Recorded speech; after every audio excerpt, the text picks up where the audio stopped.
이 이야기를 시작하기 전에 여러분께 한 가지 묻고 싶습니다. 지금 이 순간 여러분의 스마트폰 안에 카카오톡이 없다면 어떨 것 같으세요? 친구에게 연락하고 가족과 사진을 나누고 직장 동료와 업무를 조율하는 그 모든 일상이 한순간에 사라진다면요. 대한민국 사람 5명 중 5명이 매일 켜는 그 앱. 그런데 여러분은 이 앱이 탄생하기 불과 몇 주 전 창업자 김범수가 아내 앞에서 무릎을 꿇으려 했다는 사실을 알고 계셨나요?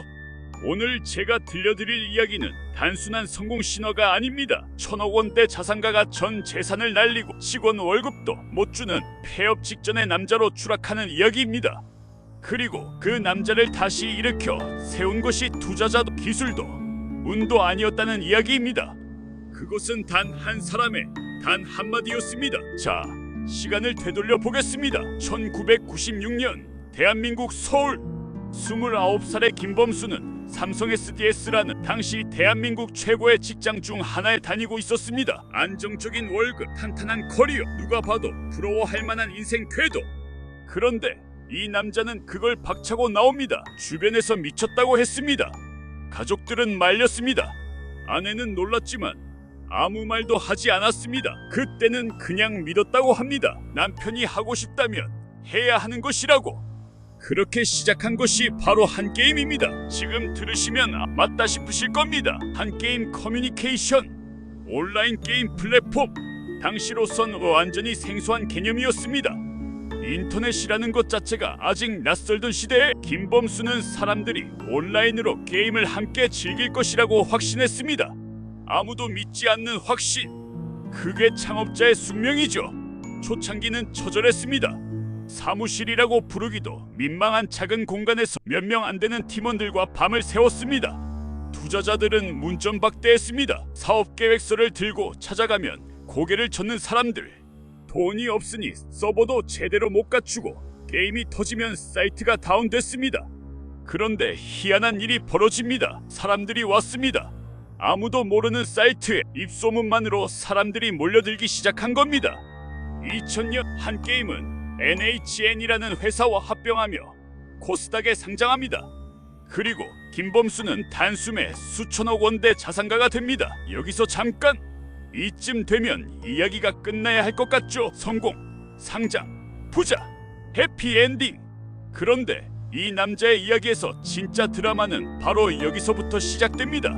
2004년 김범수는 NHN 대표 자리에서 내려옵니다.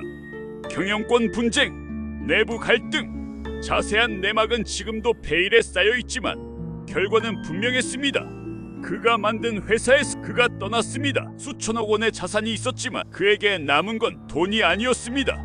자신이 만든 곳에서 쫓겨났다는 상실감, 그리고 그 공허함을 채우기 위해 그는 또 다른 도전을 시작합니다. 미국으로 건너갑니다. 실리콘밸리, 세상에서 가장 뜨거운 창업의 성지. 그는 거기서 새로운 것을 배우고 새로운 것을 만들겠다는 꿈을 품고 태평양을 건넜습니다. 그런데 현실은 냉혹했습니다. 한국에서의 명성은 미국에선 아무 의미가 없었습니다. 인맥도, 언어도, 문화도 달랐습니다. 투자자들은 그가 누군지 몰랐고 알아도 별 관심이 없었습니다. 한국에서 게임 회사 했던 사람, 그래서요, 이런 분위기였습니다. 그럼에도 불구하고 김범수는 아이위랩이라는 회사를 설립합니다. 2007년의 일입니다. 모바일 인터넷 서비스, 스마트폰이 아직 세상을 바꾸기 직전, 그는 모바일이라는 파도가 온다는 걸 감지하고 있었습니다. 하지만 감지하는 것과 실행하는 것은 다릅니다. 그리고 타이밍을 잡는 것은 또 다른 문제입니다. 아이위랩의 사업은 지지부진했습니다. 론칭한 서비스들이 줄줄이 시장에서 외면받았습니다. 투자금은 바닥을 향해 흘러내렸습니다. 직원들은 미래를 불안해했습니다. 그리고 김범수는 그 무게를 혼자 짊어지고 있었습니다. 이 시점에서 많은 분들이 궁금해하실 겁니다. 수천억 원을 벌었던 사람이 왜 이렇게까지 힘들었을까요? 돈이 없었나요?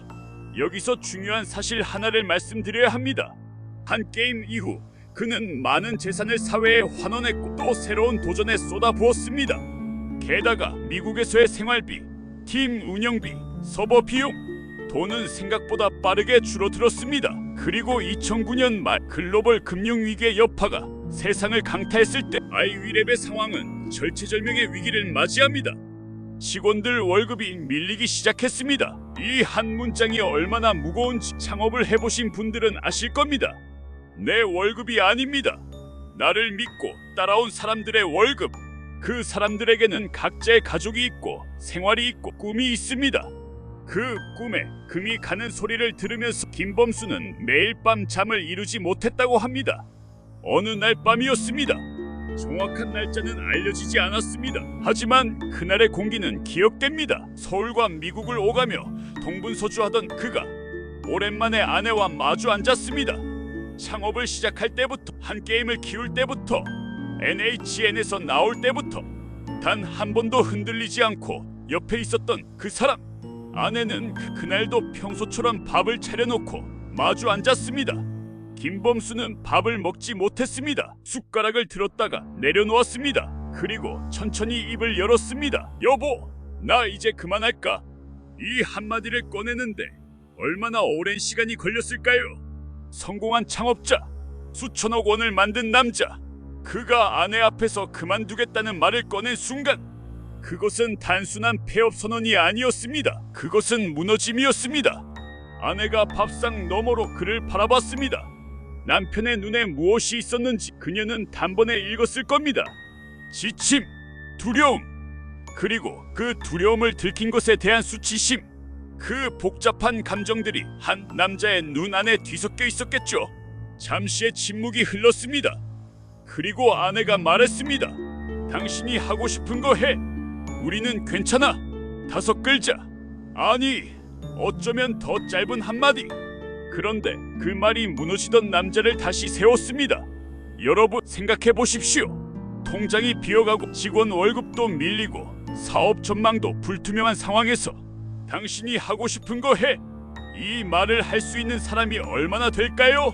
그것도 수년간 불안을 함께 견뎌온 배우자가 포기하라고 하지 않고 버텨라 하고 말하는 것.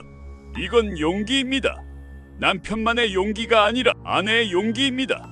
김범수는 그날 밤 다시 일어났습니다. 2010년 아이위랩의 작은 팀이 새로운 프로젝트를 시작합니다. 모바일 메신저. 당시엔 이미 시장에 메신저 앱들이 있었습니다. 와이파이나 스마트폰이 아직 대중화되지 않은 시절 모바일 메신저라는 개념 자체가 생소했습니다. 그런데 팀은 달랐습니다. 그들이 만들려는 건 단순한 채팅 앱이 아니었습니다. 국민 메신저. 한국 사람이라면 누구나 매일 반드시 쓸 수밖에 없는 그런 앱. 개발 기간은 놀라울 만큼 짧았습니다. 단 3개월. 2010년 3월 카카오톡이 세상에 나왔습니다. 처음엔 조용했습니다. 아무도 몰랐습니다. 그냥 또 하나의 앱이었습니다. 그런데 뭔가 달랐습니다. 쓰면 쓸수록 편했습니다. 공짜였습니다. 문자와 달리 건당 요금이 없었습니다. 사진도 보낼 수 있었습니다. 그룹 채팅도 됐습니다. 입소문이 퍼졌습니다. 천천히 그러다 갑자기 한 명이 쓰면 주변 사람이 깔았습니다. 그 사람의 지인들이 깔았습니다. 네트워크 효과. 소셜 서비스의 가장 강력한 무기. 출시 후 16달 만에 가입자 100만 명을 돌파했습니다. 1년 만에 1000만 명. 그리고 2011년 스마트폰 보급이 폭발적으로 증가하면서 카카오톡은 말 그대로 대한민국을 집어삼켰습니다. 사람들은 기적이라고 했습니다. 하지만 기적은 아무 이유 없이 일어나지 않습니다. 그 기적의 뿌리는 전 재산이 줄어들던 어느 밥상 앞에서 나온 아내의 한마디였습니다. 김범수가 나중에 인터뷰에서 이런 말을 했습니다. 아내가 없었다면 지금의 내가 없었을 거라고. 이 말을 그냥 겸손의 표현으로 듣지 마십시오. 이건 사실입니다. 인간은 혼자서는 한계에 다다릅니다. 아무리 강한 사람도, 아무리 비전이 뚜렷한 사람도 무릎이 꺾이는 순간이 옵니다. 그 순간에 옆에 누가 있느냐? 그것이 이 역사를 가릅니다. 카카오는 그 후로 어떻게 됐을까요? 이미 다들 아시다시피 카카오는 대한민국에서 손꼽히는 플랫폼 기업이 됐습니다. 카카오뱅크, 카카오페이, 카카오 모빌리티, 카카오 엔터테인먼트. 하나의 메신저 앱이 금융, 교통, 콘텐츠를 아우르는 거대한 생태계로 자랐습니다. 2013년 카카오 기업 가치는 조 단위를 넘어섰고 2017년 다음 카카오와의 합병 이후 코스피에 입성한 카카오는 한때 시가총액 상위권을 차지했습니다. 하지만 저는 여기서 또 하나의 이야기를 꺼내야 합니다. 성공의 다른 면, 카카오가 커질수록 비판도 커졌습니다. 골목상권 침해 논란, 문어 발식 확장, 2022년 판교 데이터 센터 화재로 카카오 서비스 전체가 마비됐을 때 대한민국이 얼마나 이 하나의 플랫폼에 의존하고 있는지가 적나라하게 드러났습니다. 국민들은 불편함을 넘어 분노했고 사회는 카카오의 독점적 지위에 대해 진지하게 문제를 제기했습니다. 그리고 2023년 김범수는 카카오 창업자이자 경영인으로서 다시 한번 시련의 한가운데 섰습니다. SM 엔터테인먼트 인수 과정에서의 시세 조종 혐의, 검찰 조사, 구속. 한때 대한민국 정보기술 산업의 영웅으로 칭송받던 남자가 수갑을 찬 채 포토라인에 섰습니다. 이 장면 앞에서 저는 오래 생각했습니다. 한 인간의 이야기를 어떻게 정의해야 해요? 그는 영웅인가요? 악당인가요? 아마 둘 다일 겁니다. 아니, 어쩌면 그 둘을 넘어선 무언가일 겁니다. 바닥에서 올라온 남자, 아내의 한마디로 다시 일어선 남자, 국민 앱을 만든 남자, 그리고 너무 커진 나머지 스스로의 무게를 감당하지 못하고 흔들린 남자. 위대한 기업가들의 이야기에는 언제나 이 모순이 있습니다. 세상을 바꾸려는 욕망과 그 욕망이 스스로를 삼키는 순간 성공이 클수록 그늘도 깊어집니다. 이것은 김범수만의 이야기가 아닙니다. 역사 속 모든 위대한 창업자들이 걸어온 길이기도 합니다. 그럼에도 불구하고 오늘 제가 가장 오래 머물고 싶은 장면은 법정도 포토라인도 아닙니다. 폐업을 선언하려 했던 그 밥상 앞, 숟가락을 내려놓은 남자와 그 남자를 바라보던 여자, 그리고 흘렀던 짧은 침묵. 그 침묵 속에서 역사가 바뀌었습니다. 여러분 주변에도 지금 그런 사람이 있지 않나요? 포기하려는 사람, 무릎이 꺾인 사람. 그 사람에게 필요한 건 조언도 투자도 전략도 아닐 수 있습니다. 어쩌면 딱 한마디면 됩니다. 당신이 하고 싶은 거 해. 우리는 괜찮아. 결국 모든 위대한 것의 시작은 숫자가 아닙니다. 전략도 아닙니다. 무너지는 순간 옆에 있어준 단 한 사람의 믿음. 그것이 카카오톡을 만들었고 그것이 이 역사를 바꿨습니다. 비즈니스는 차갑지만 비즈니스를 움직이는 건 결국 사람입니다. 그리고 사람을